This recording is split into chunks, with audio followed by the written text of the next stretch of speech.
자, 이제 마무리 짓자고요. 자, 종합합산. 종합합산은 여러분들 동네 땅이 있다면 소유자별로 합산나는 거요. 별도나 종합은 토지가액을 합산한다고요. 항상 누진세율. 그래서 앞에서 설명 다 했다. 목장용지. 원칙은 분리과세. 그러나 예외는 종합이 가죠. 어떨 때? 1번 도시지역 안에 있을 때는 계록에서 농사를 지어야 돼요. 계록 제외는 투기목적 종합.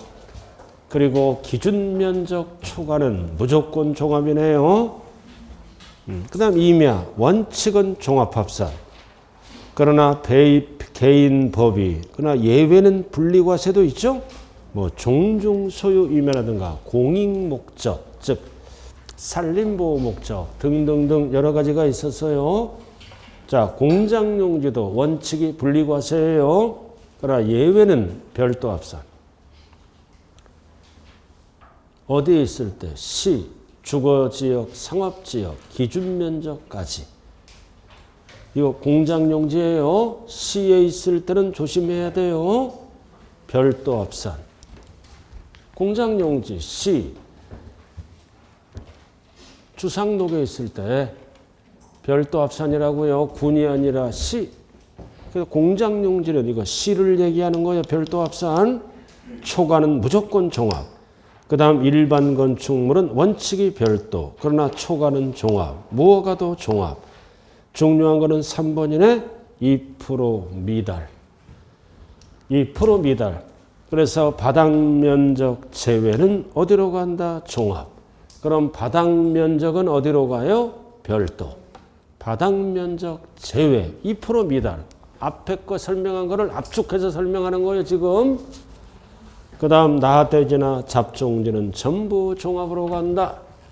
자, 이렇게 해서 분리 끝났네요. 별도, 종합 이렇게 반드시 무조건 출제되는 거예요. 그리고 분리도 뭐와 뭘로 나눈다? 저율과 고율. 그러나 종부세와 비교가 돼야 돼요. 종부세와. 종합부동산세는 무슨 합산만 과세한다? 종합합산, 별도합산만.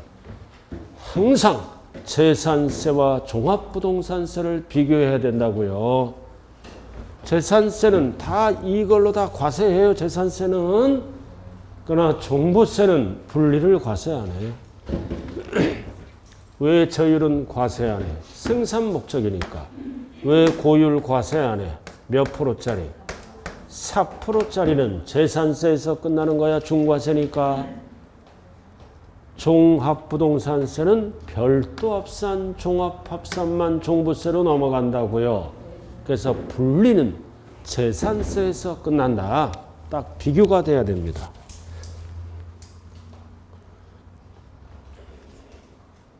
자, 넘어갈까요? 자, 636. 겸용주택이 나왔네. 상가주택이죠? 겸용. 일부는 주거용이고 일부는 비주거용이죠? 그럼 재산세에서는 한동. 이 한동은 모든 법의 공통이다. 따로따로 보죠? 주거 부분만 주택으로 본다. 그럼 나머지는 뭘로 본다? 상가로 본다. 한동. 일명 뭐라 그랬어요? 주상복합 아파트. 그럼 밑에 부속 토지는 뭘로 나눠? 면적 비율에 따라 나눠요. 항상 부속 토지를 나눌 때는 뭘로 나눈다? 면적 비율에 따라 안분. 절대 시가 표준액 비율 하면 안 돼요. 뭐를 나눌 때? 부속 토지. 그러나 일구가 뭐야? 이게 상가주택, 점포주택, 한동은 뭐예요? 주상복합 아파트, 집합 건물. 구분 소유가 가능하잖아. 그러니까 집은 집으로 보고 상가는 상가로 보는 거야. 그럼 집 땅과 상가 땅을 나눠야죠? 항상 부속 토지를 나눌 때는 위에 뭐다? 면적 비율로 나눈다. 그 다음 1구는 개인 소유죠? 그럼 보유할 때는 뭐다? 취득세, 재산세, 한동은 똑같아요. 원리가. 시험은 일구에 출제가 되는 거예요. 한동은 출제가 안 돼. 왜? 따로따로 보니까 무조건. 할 게 없잖아. 한동은. 따로따로 봐. 그러나 일구는 어떻게 본다? 주거용으로 사용하는 면적이 몇 프로 이상? 50% 이상. 크거나 같을 때는 전부주택으로 봐요. 그러나 50%가 안 되면 따로따로 본다. 그래서 재산세에서 일구는 주택 면적이 상가 면적보다 클 때만 전부주택이다. 그러나 같거나 작을 때는 따로따로 봐요. 따로따로 본다는 거는 뭐다? 주택은 주택으로 보고 상가는 상가로 본다고요. 왜 이상이야? 같을 때도 주택으로 봐서 세금 혜택을 주겠다는 뜻입니다. 그러나 팔아먹을 때는 이해를 양도세에서는 어떻게 봐? 양도세에서는 클 때만 전부주택으로 봐서 9억까지는 비과세합니다.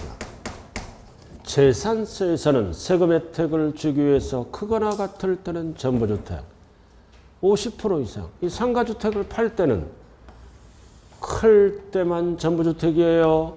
같거나 작을 때는 따로따로 본다. 그래도 겸용주택 일구가 나오면 재산세 지문과 양도소득세 지문을 헷갈리지 말자.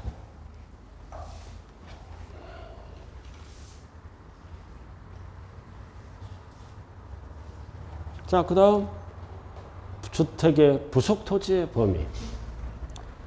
자, 부속토지의 경계가 명백하지 않을 때 지방세는 무조건 5배 쓰면 안 돼요. 10배.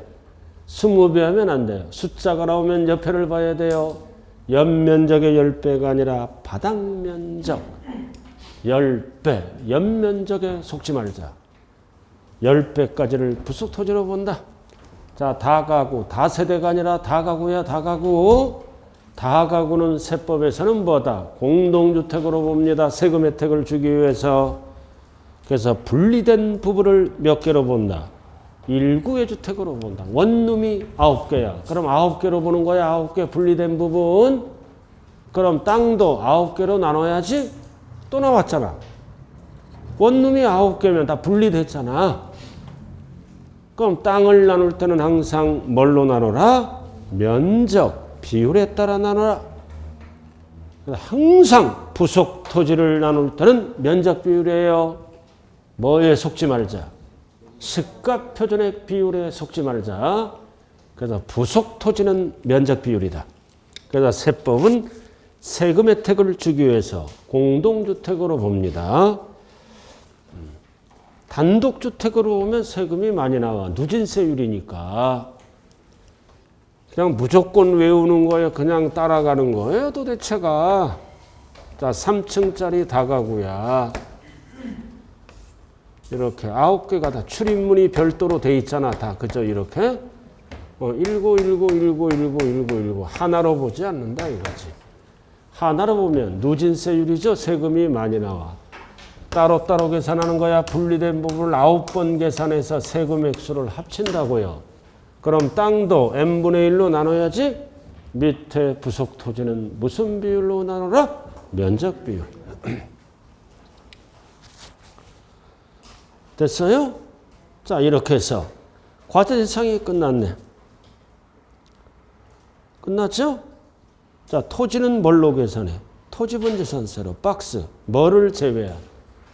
주택, 부속 토지를 제외한. 포함하면 큰일 나. 주택은 따로 계산하는 거예요. 제외한. 토지분재산세. 건축물. 건물분재산세. 뭐를 제외한? 주택 이외. 항상 주택은 토지 건물을 합쳐서 주택분재산세로 간다고요. 그래서 주택은 토지나 건축물 속으로 들어갈 수가 없어요. 그 다음 주택 나왔잖아. 통합, 합쳐서 주택분. 선박항공기는 따로따로 계산하면 되는 거고. 주택이 포인트입니다. 그럼 주택의 땅과 건물은 위로 올라갈 수가 없어요.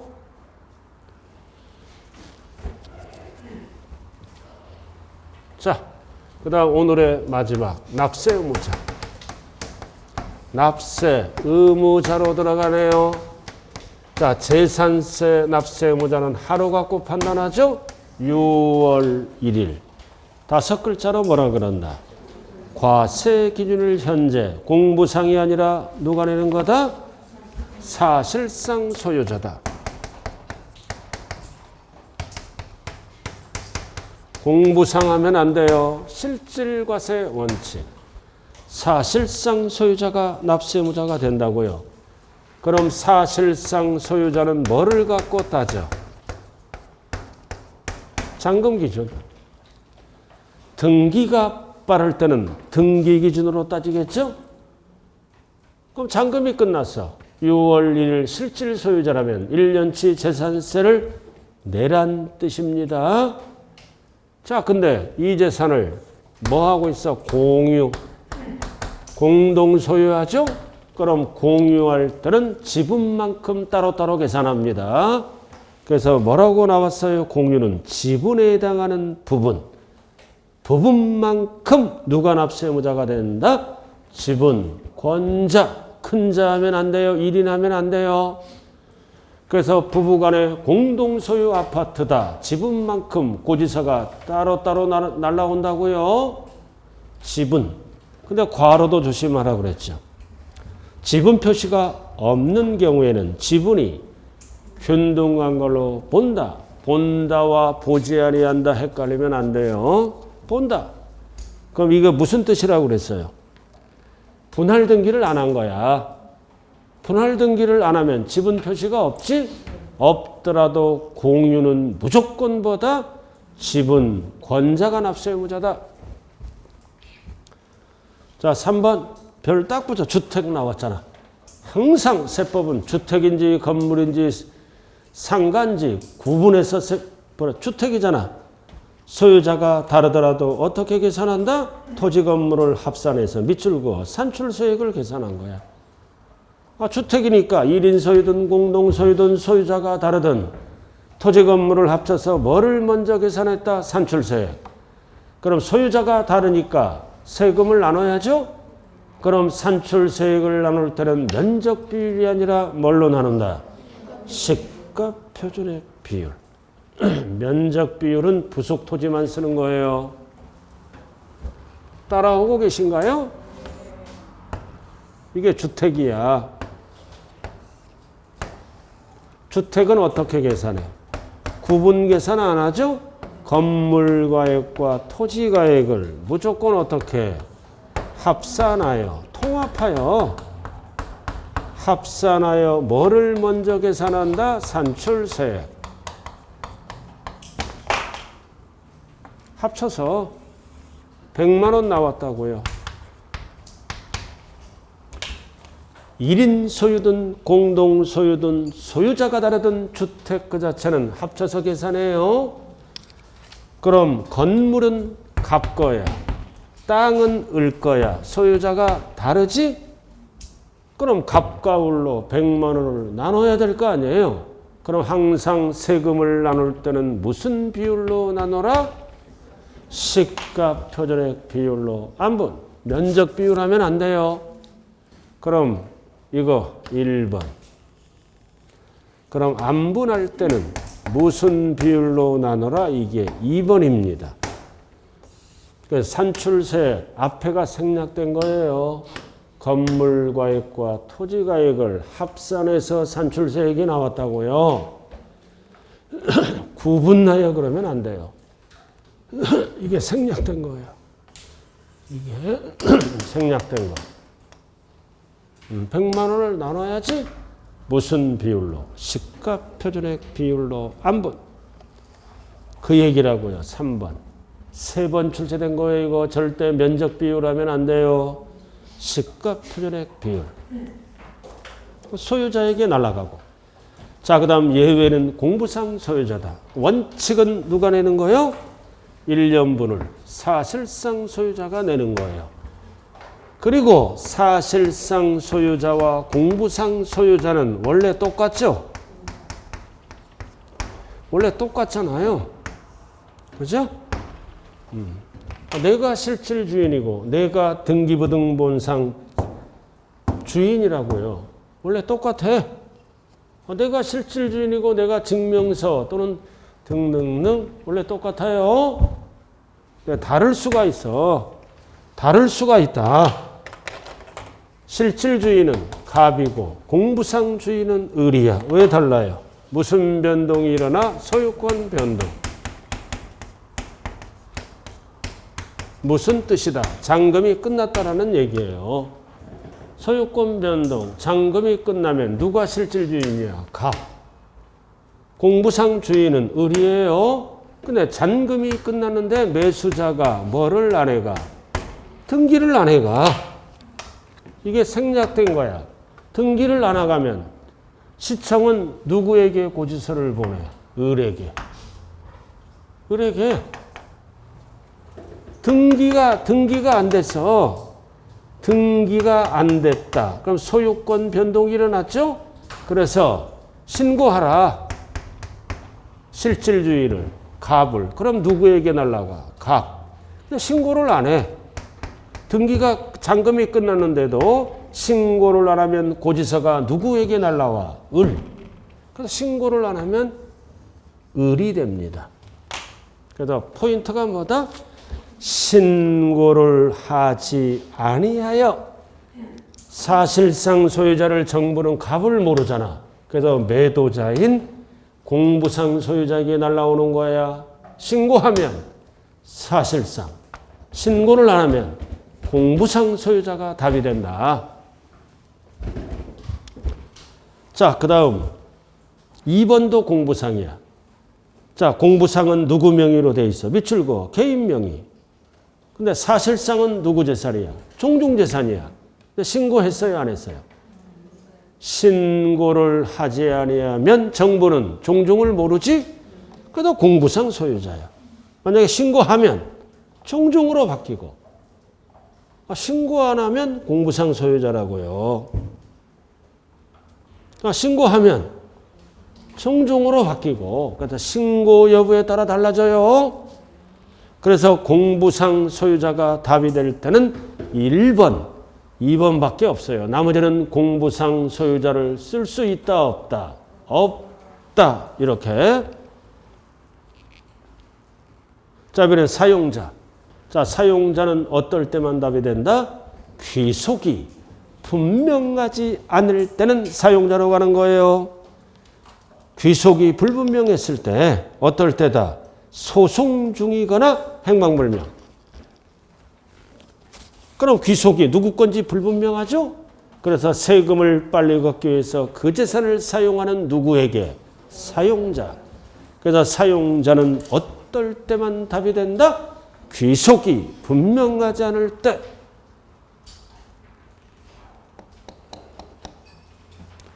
그 다음 가장 많이 나오는 게 뭐다? 매수계약자. 세 가지가 동시 충족돼야 돼요. 국가 등, and, 연부, and, 무상. 이럴 때는 누가 납세무자가 된다? 매도계약자가 아니라 매수계약자. 매수계약자예요. 세 가지가 동시 충족될 때는. 무상이야.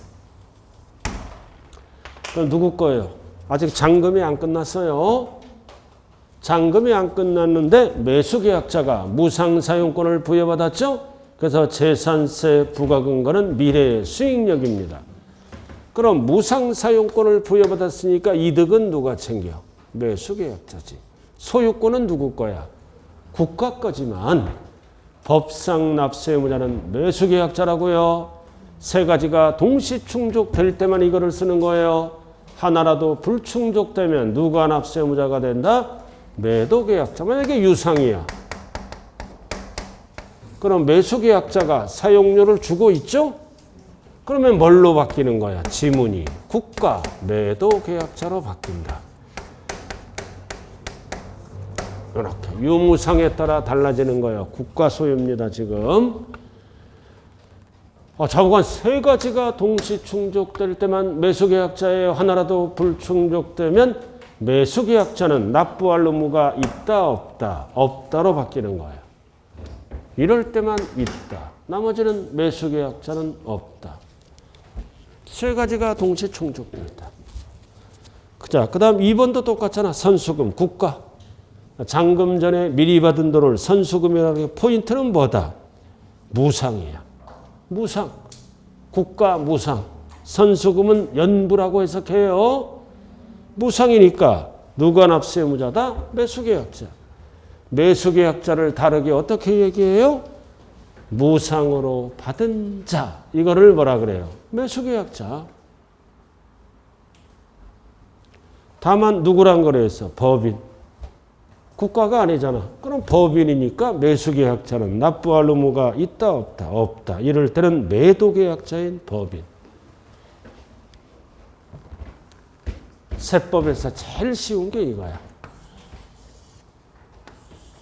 연부를 뭐라고도 얘기한다? 선수금, 잔금 전에 미리 받은 돈. 똑같은 거예요. 매수계약자. 하나라도 불충족되면 매도계약자로 바뀐다고요.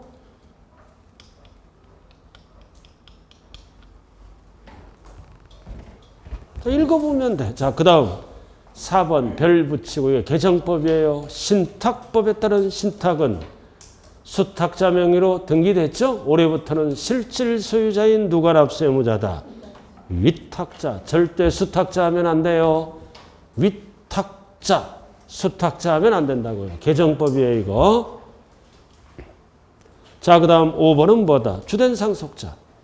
상속이 개시됐는데 원칙은 누가 내는 거야? 상속인 각자가 내겠죠?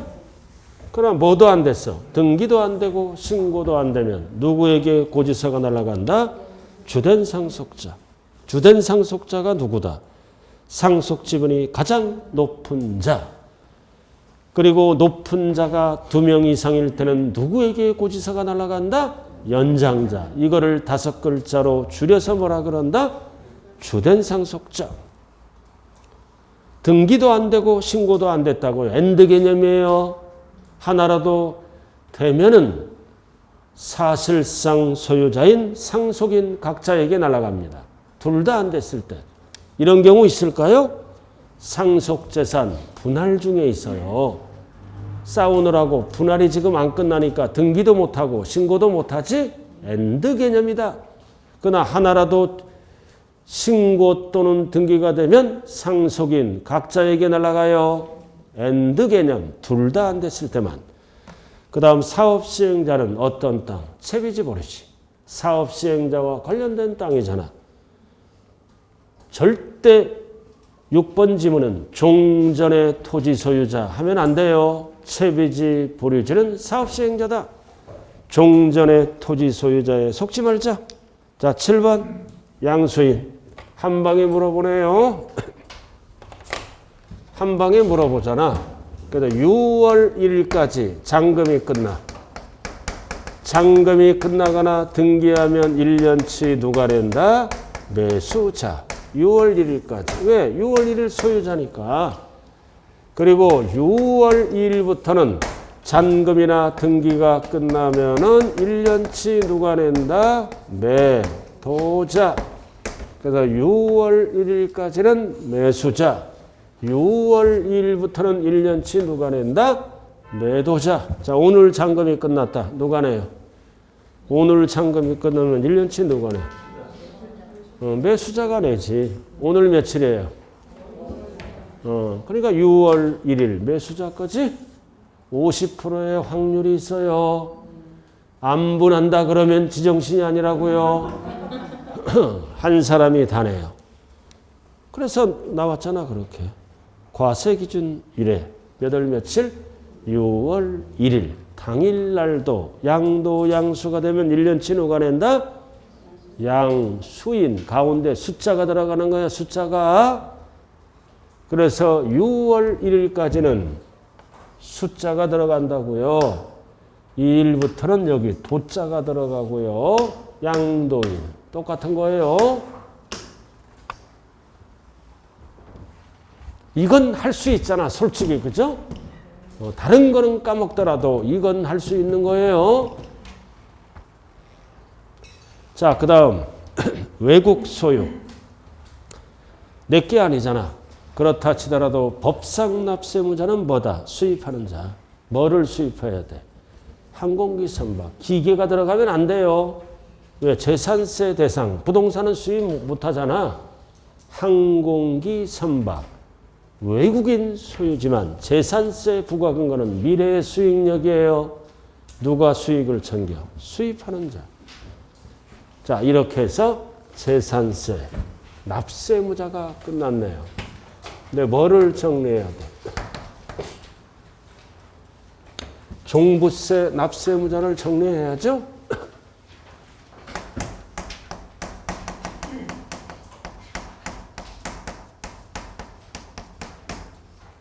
자, 종부세는 불리는 납세무자가 없죠? 별도 합산은 얼마가 넘어갈 때 공시가격이 80을 초과하는 자. 80억까지는 종부세 안 내. 종합은 투기 목적 얼마? 5억을 초과하는 자. 재산세는 복잡하지만 종부세 납세의무자는 숫자로 정리해요. 별도 합산은 80억 초과. 종합합산은 공시가격 합산 5억 초과. 그리고 주택 있죠? 주택이잖아. 그래서 주택은 얼마 넘어갈 때 가능하다? 얼마? 6억 초과하는 자. 다음 주에 배울 거예요. 그러니까 종부세 납세의무자는 숫자만 딱 정리하면 돼요. 주택은 6억 초과. 그래서 정부에서 지금 6억 초과를 9억 초과로 올리려고 하고 있어요. 집값이 올라갔으니까. 현재까지는 이거라고요. 자, 이렇게 해서 오늘 재산세, 납세무자와 기본적 종부세를 약간 비교했네요. 자, 한 장짜리 한번 봐볼까요? 한 장짜리. 자, 재산세 보라고요. 1페이지. 자, 1페이지 봤어요? 꼭대기. 이 한 장짜리를 일주일에 5분씩은 보고 있죠, 이거, 그죠? 설마 일주일 만에 펴지는 않을 거예요. 이제 시험이 점점 다가오고 있어요. 자, 꼭대기. 재산세는 시군 구세입니다. 근데 괄호. 특별시장과 서울은 구청장이 공동과세합니다. 그래서 서울은 지금 몇 페이지 폈어?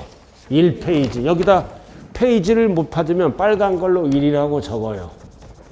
1 크게. 그 다음 여기는 2라고 이렇게 적어. 그래 얼른 피죠. 그죠? 이거를 꼭 반대로 피고 있어요. 제대로 찾았구나 이제. 1페이지. 꼭대기. 그리고 항상 납세지는 소재지로 가는 거야. 지방세는. 지역세니까. 그 다음 과세대상은 5개 쭉 찍혀있죠. 그러나 여러 개를 소유했을 때 합산나는 거는 종합합산, 별도합산밖에 없어요. 토지가액을 합산나는 거는 2개밖에 없다고요. 나머지는 여러 개를 소유했을 때는 다 개별 과세합니다. 따로따로. 단 주택은 건물가액과 토지가액을 통합한다고요. 그래서 별장도 주택이고 고급주택도 주택이에요. 토지 건물을 합쳐서 세금을 매긴다. 그래서 주택을 5글자로 뭐라 그래요? 주거용 건물이라고 얘기를 합니다. 됐죠? 그리고 토건주선항. 여러 개를 소유했을 때 합산나는 거는 1번밖에 없어요. 문제 풀 때. 여러 개를 소유했을 때는 다 따로따로 개별 과세한다고요. 자, 그 다음 납세의무자. 항상 6월 1일. 신고가 없으면 뭘로 바뀐다? 공부상. 그리고 주된 상속자도 있고 사용자는 어떨 때만 쓰는 거야? 귀속이 분명하지 않을 때. 그리고 매수계약자는 3가지가 동시 충족될 때만 쓰는 거예요. 그리고 수탁자를 고쳐요. 법이 바뀌었어요. 뭘로 고쳐? 실질 소유자, 위탁자로 고쳐요. 위탁자. 어떤 분은 고치라니까 신탁자라고 하면 안 돼요. 세법은 위탁자. 수탁자를 고치라고요.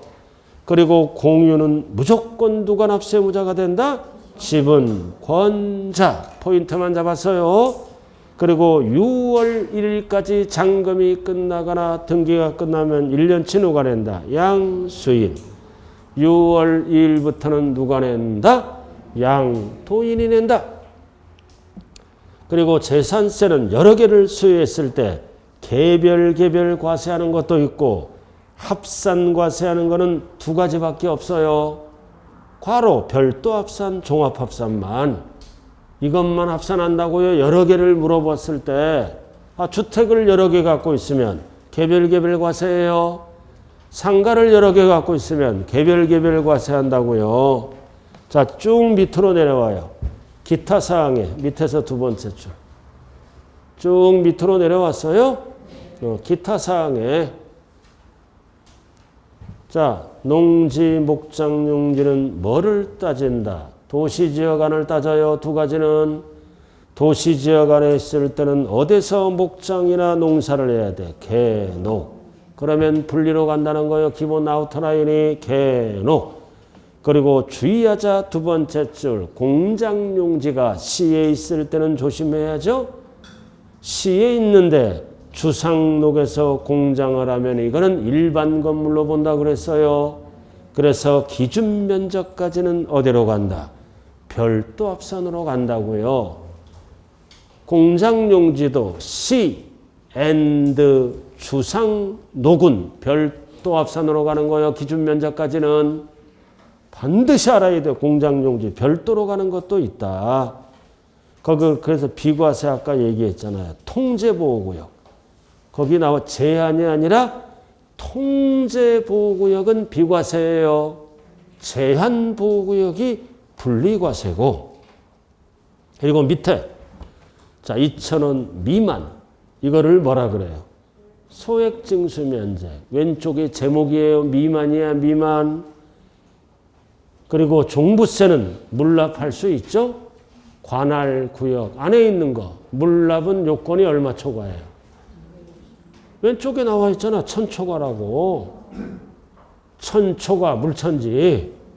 그리고 분할 납부는 250초가 2개월이에요. 이렇게 해서 이 5개를 쭉 해봐야 돼요.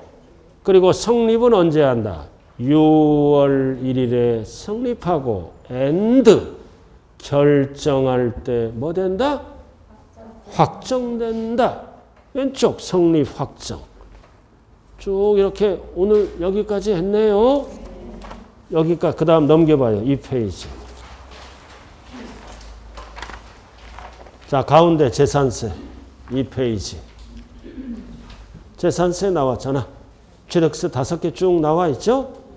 자, 주택의 부속토지. 경계가 명백하지 않을 때예요. 바닥 면적의 무조건 몇 배다? 10배. 가운데 찾았어요? 재산세? 바닥 면적의 10배는 부속토지의 경계가 명백하지 않을 때는 바닥 면적의 10배란 뜻이에요. 5배는 안 쓴다고요. 취득세도 똑같아요. 그 다음 다가구는 구획된 부분을 각각 하나로 봐요. 다가구. 원래는 공동주택이지만 세금 계산할 때는 구획된 부분을 각각 하나로 본다. 그럼 원룸이 9개면 부속토지를 나눠야지. 그럼 부속토지를 나눌 때는 아까 뭐라고 배웠어요? 면적비율. 면적비율로 나눈다. 지금 못 찾아 어디 가고 있는지. 자, 그 다음 밑에 한동. 겸용주택이잖아. 한동은 주상복합 아파트. 집합건물 따로따로 봐요.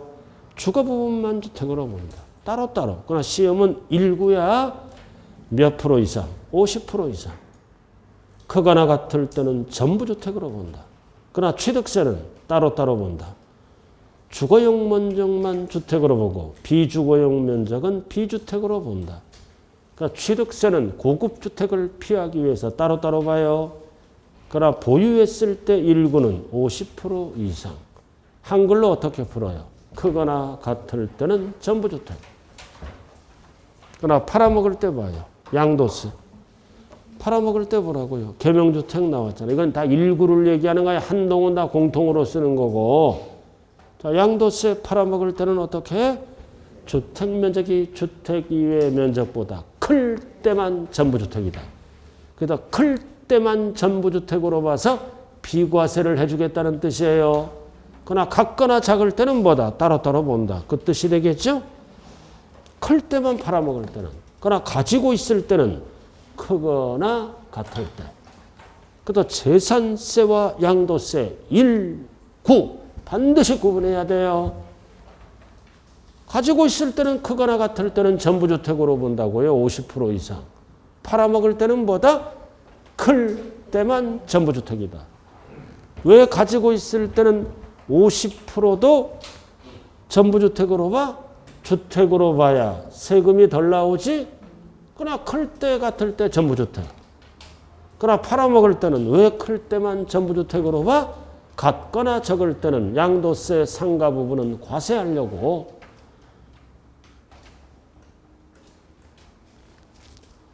왜 팔아먹을 때는 클 때만 비과세해요?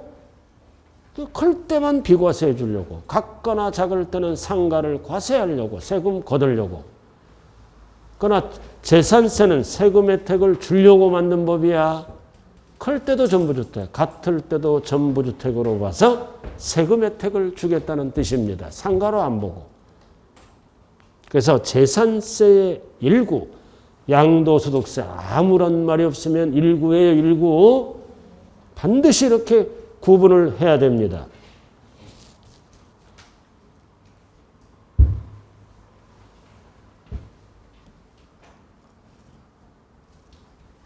여기까지 하자고요. 그만하자고요. 이거 너무 그만해요. 자, 그리고 오늘 기출문제 3시부터 바로 진행합니다. 3시부터 바로 진행한다고요. 자, 기출문제는 6개 과목 제가 필수라고 그랬어요. 지금 대한민국 수강생은 한 번에 붙는 사람은 기출문제 6개가 정리 단계에 들어갔다고요. 그래서 기출문제도 정리를 못하고 문풀로 들어간다. 이거 문제가 있는 거예요. 그래서 기출문제를 완벽하게 분석하는 지름길이 한 번에 붙는 지름길이다. 자, 오간 3시부터 시작할게요. 자, 오늘 고생 많았습니다. 감사합니다. 예.